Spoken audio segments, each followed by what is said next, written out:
everybody to today's interview, our CESI Talks interview, which is set up in the frame of our WEP24 project. And this WEP24 project aims at, I hope we're successful in this regard, and probably not always, but we're trying hard to convey, let's say, factual, positive, but also negative information about the European Union.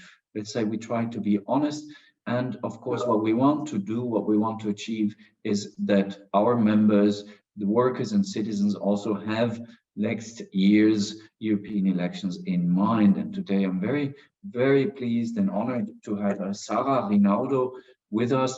Sara is Vice Secretary General of one of our trade unions, the FISMIC Confsal from Italy, and this trade union is also representing workers mainly in the automotive sector. And of course, Sara is also, which is very important for us, also chairwoman of our working group on the future of work. Sara, welcome. Thank you. Thank you for having me. Sara, we have been discussing many times already in different contexts and frames about the times of upheaval, I would say, or transitions of changes, fundamental changes. What role would you attribute to trade unions in these, how could I say, certainly not easy moments? Definitely not an easy moment. And I think that for sure, the most favorable scenario for trade union is the revitalization. I think they need to truly think about the role and how to best represent workers. Now we need to be more specialized in what is going on.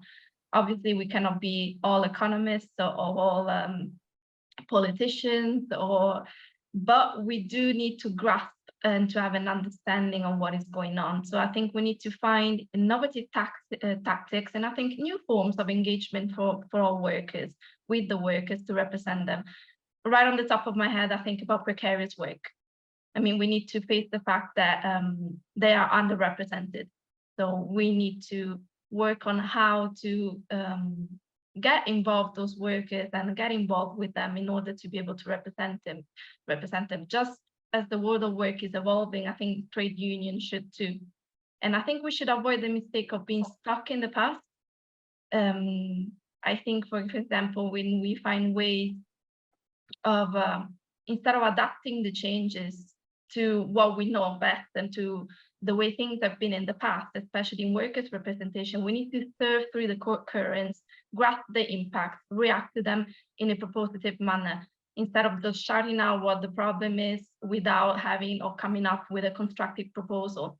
And I think we are at this moment in time in a bit of a paradigm, because trade unions should not try to be stuck in the past, but I think we truly have to go back to the root of trade union representation, which is listening, talking with the workers before talking for them, and create that collective strategy to respond and intercept their needs and move in this scenario and this crisis that truly have an impact in all areas of a worker's life.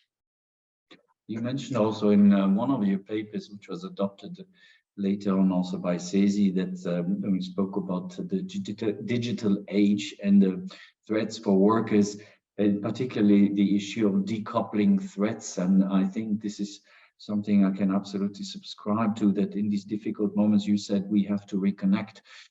And I think also it is kind of recoupling tasks we have to recouple tasks, to recouple also, especially those precarious workers, to, let's say, trade unions, but also to their colleagues, to their in times of digitization, and particularly important to their employers, etc., etc.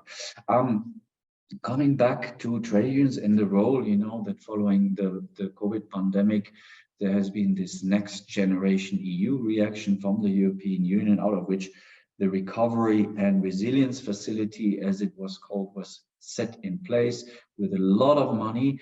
And based on that, the member states were also supposed to establish some national reform programs and receive also, of course, European money from to implement these reform programs. And what is the importance of these national reform programs, or maybe of the facility itself, for workers and citizens? And do you have any specifics also here related to Italy? Yes, I will talk about Italy. I think we do need a structural growth in our economy, and that is why the funding is really important. Because without this, the debt that we have accumulated so far in our country only grows as the resources from intervention in support of the economy allocated by Europe are largely made up of loans, and they are not non-repayable. And I think we need to truly grasp this. And that is what we're working on through social dialogue in our country.